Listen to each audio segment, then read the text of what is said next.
کیا آپ نے اچانک سے اپنی گردن کے اندر گلٹیاں محسوس کیں یا آپ کا تھائرائیڈ گلینڈ اچانک سے بڑھ گیا اور بڑا سا گلہڑ بن گیا یا آپ کے پرانے گلہڑ کے سائز میں اچانک سے تبدیلی آ گئی؟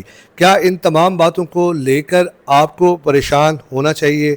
دیکھیے، ہماری گردن کے اندر موجود ہے تھائرائیڈ گلینڈ، جس کے دو لوبس ہیں، ایک رائٹ لوب اور دوسرا لیفٹ لوب۔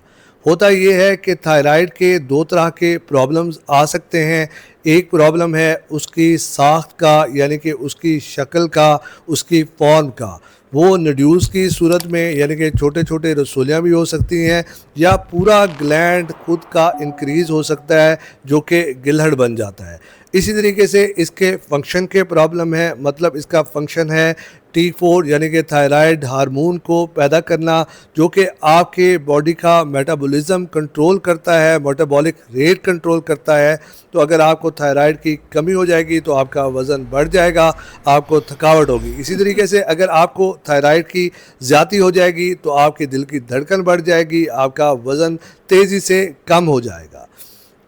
اب ہم جب گلہڑ کو دیکھتے ہیں، اس میں ہم نے پہلی چیز دیکھنی ہوتی ہے الٹرا ساؤنڈ کے اوپر یہ جو رسولیاں ہیں، یہ جو نڈیولز ہیں، یہ کس ساخت کے ہیں، اس کو ہم کلاسیفائی کراتے ہیں ٹائرارڈز کلاسیفیکیشن کے ذریعے۔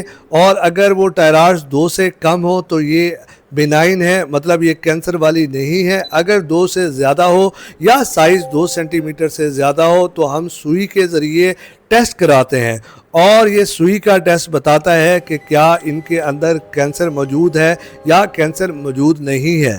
ہم ایک ایسے علاقے میں رہتے ہیں جہاں آیوڈین کی کمی ہے، اور ہمارے ہاں ایسے لوگ جن میں گلہڑ بہت زیادہ ہے کامن ہے۔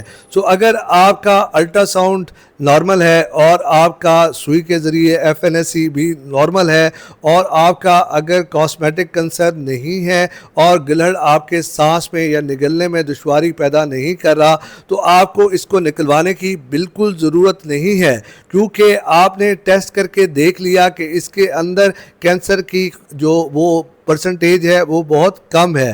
سو اگر آپ کو لگ رہا ہے کہ آپ کے گلہڑ میں کوئی تبدیلی آئی ہے یا آپ کا گلہڑ اچانک سے سائز میں انکریز ہوا ہے، تو آپ اینڈوکرینالوجسٹ کو جا کر دکھا سکتے ہیں۔ میرا نام ہے ڈاکٹر عامر بشیر۔ اگر آپ کو میری ویڈیو پسند آئی ہے تو اس کو لائک کریں اور شیئر کریں۔